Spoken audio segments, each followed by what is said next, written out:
저는 항상 어떤 아이를 만나든지 아는 척을 하지 않는다. 나는 아무것도 몰라.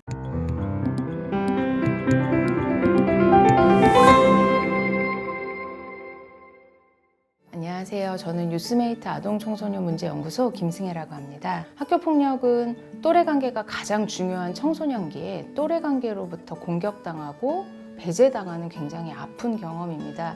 그러다 보니까 대인관계에 대해서 되게 어려움을 갖기도 하고 또 심리정서적으로 굉장히 상처가 깊어서 피해 학생들의 그 어려움들을 얼마나 제대로 바라보고 또 그 아픔에 공감하고 있는가, 이게 어쩌면 피해 학생들이 지금 겪고 있는 이런 어려움들을 좀 바라볼 수 있는 그런 포인트인 것 같습니다. 학교폭력은 피해 학생들이 잘못해서 생긴 일이 아니잖아요.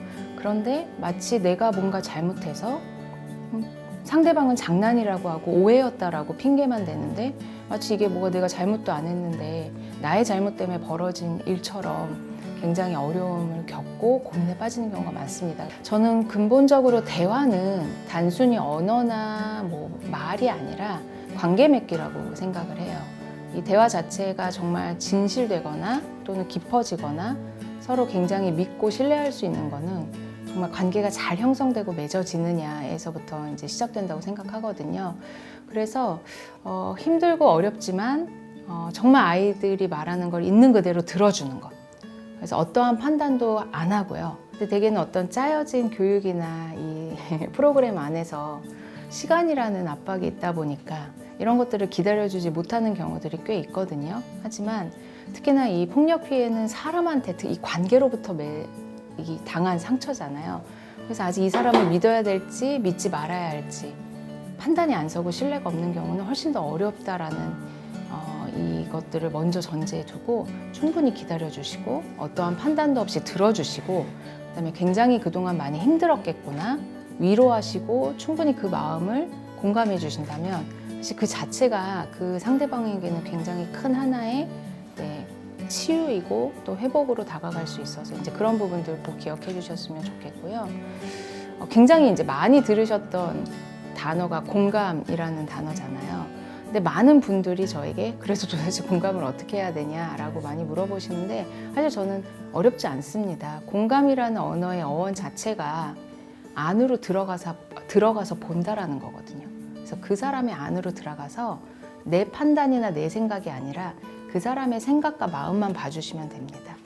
저는 다른 거보다 청소년들을 만날 때는요, 무조건 아무것도 모른다라는 태도를, 난노잉 포지션을 갖는 게 제 특기입니다. 선생님은 너에 대해서도 모르고 사실 네가 지금 속해 있는 중학교 문화, 초등학교 문화에 대해서도 잘 몰라. 그래서 네가 선생님한테 알려줬으면 좋겠어. 그러면 선생님이 잘 배우고 들을게. 라고 했을 때 아이들이 생각보다 신나해요. 뭔가 항상 내가 배움을 받거나 가르침을 당하거나 이런 입장이라고 했는데 선생님이 아무것도 모른대. 웃기네. 근데 선생님이 내 얘기를 좀 들어주네. 사실 이렇게 마음을 좀 여는 스킬로 저는 선생님이 잘 아무것도 몰라. 그래서 네가 가르쳐줬으면 좋겠어. 라는 이야기들을 항상 처음에 많이 합니다.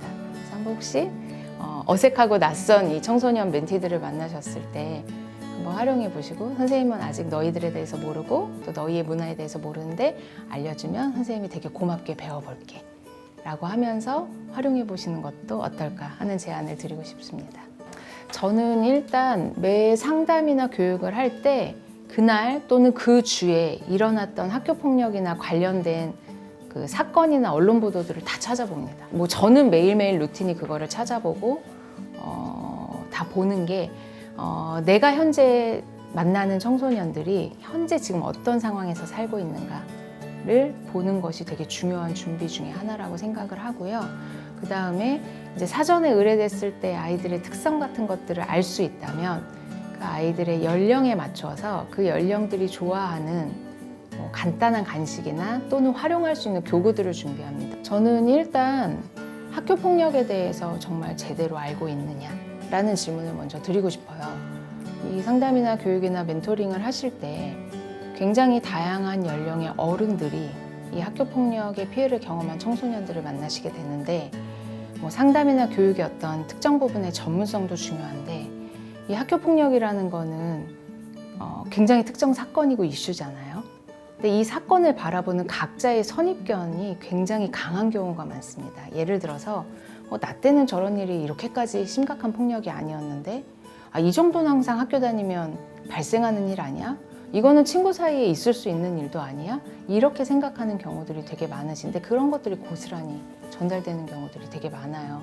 그러면 사실은 굉장히 신뢰를 쌓기도 대화를 열기도 또 관계를 맺기도 굉장히 어려워집니다. 사실 올해 아이들을 공동체 속에나 또는 집단 속에서 만나시다 보면 아이들이 학교폭력 문제를 경험하고 올 수도 있지만 또 이 공동체나 집단 안에서 생기는 역동도 발생할 수 있습니다. 그럴 때 굉장히 멘토분들이 당황하시는 경우들이 많은데요. 일단 첫 번째, 어떤 상황이 일어나든 멘토는 굉장히 객관적이고 중립적이어야 됩니다. 어떤 한 아이의 편을 들거나 또 멘토가 본 그 표면적인 상황으로 성급하게 응대하지 않으시는 게 좋습니다. 그래서 만약에 그 상황이 아이들의 그 멘티들이 집단일 경우에 갈등 상황으로 번진다면 일단은 잠깐 멈추시고요. 그 대상자들을 따로 빼서 간단히 어떤 상황이고 이렇게 있으면 서로 불편할 것 같은데 어떻게 하면 좋겠는지를 얘기하신 다음에 같이 합류를 하시든 또는 그렇지 않다라고 하면 이제 다른 직원분이나 다른 의뢰처에게 말씀하셔서 잠깐 분리하시거나 멈추시는 게 좀 좋고요.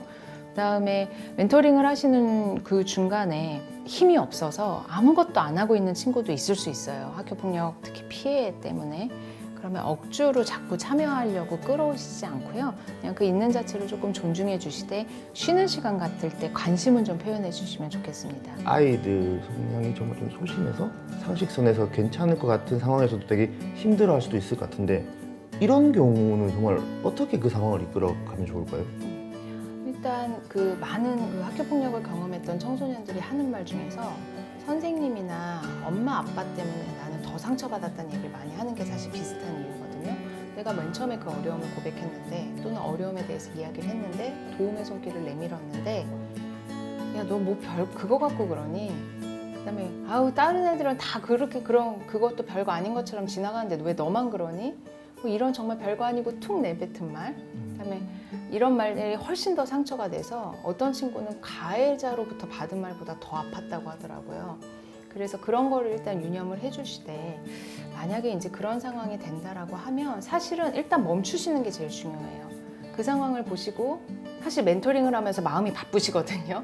프로그램 하셔야 되고 교육을 하셔야 되는데 일단 멈춰야겠다. 이 상황 잠깐 멈춰야겠다. 그래서 아이들을 좀 바라본다. 그때 판단하실 게 지금은 약간 분리가 필요하거나 다른 개입이 필요하겠다.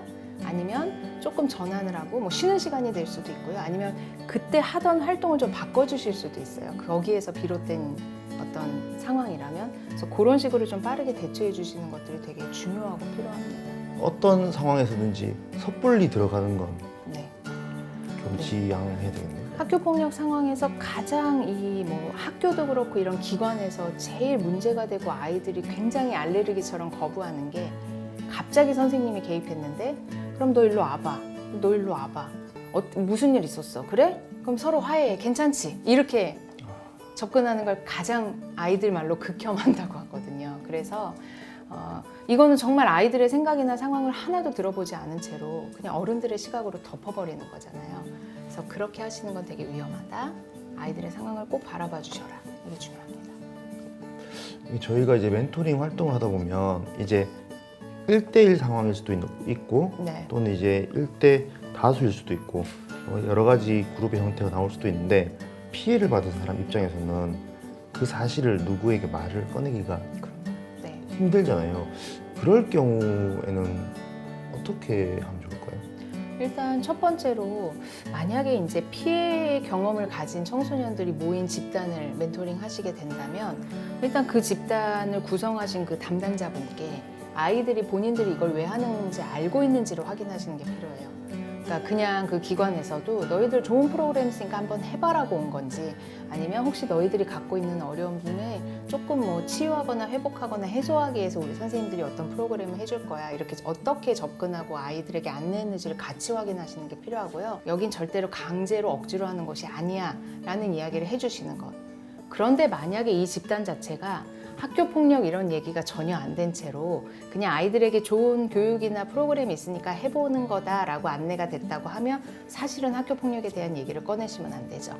하지만 멘토분께서는 마음속으로 혼자 이 아이들이 학교 폭력 때문에 어려움이 있을 수 있겠구나. 그렇다라면 멘토링 프로그램도 조금 더 관계를 회복하거나 또는 사람을 좀 신뢰하거나 또는 아이들끼리 서로 좀 이렇게 관계를 맺어보는 연습을 할 수 있는 것들을 준비해서 가야겠구나. 이런 사전 준비가 굉장히 좀 중요하고 필요합니다.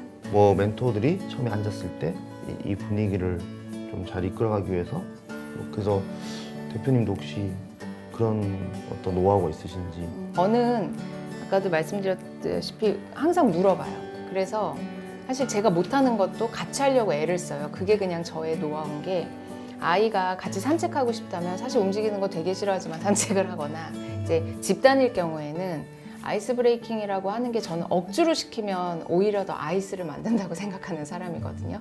그래서 막 재밌게 해주는 것도 좋아할 수 있는데 이 집단에 저는 사실 학교 폭력 관련된 아이들을 많이 만나다 보니까 다른 일반 집단에 비해 그런 것들을 좀 적게 하는 편이거든요. 그래서 이렇게 소개하고 또 이게 이렇게 내가 너희들 얘기 들을 준비가 되어 있다 이런 이야기들을 하고 차라리 편안한 시간을 만들어주는 게 저는 아이스 브레이킹이라고 생각해서 최대한 저는 공간을 잘 구성해요.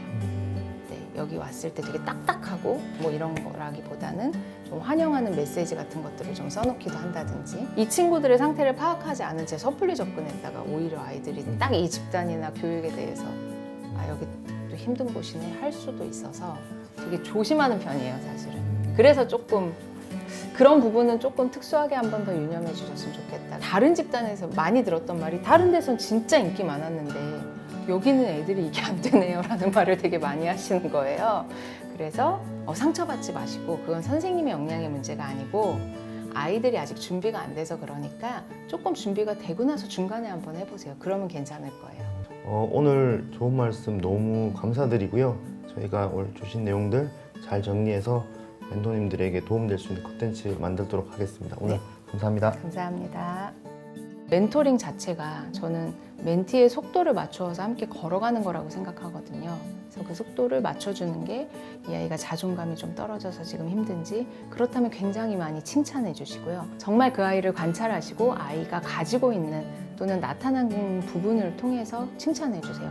부정적인 경험을 많이 한 게 학교폭력입니다. 그래서 긍정적인 경험으로 바꿔주시는 것 이게 사실 굉장히 중요합니다.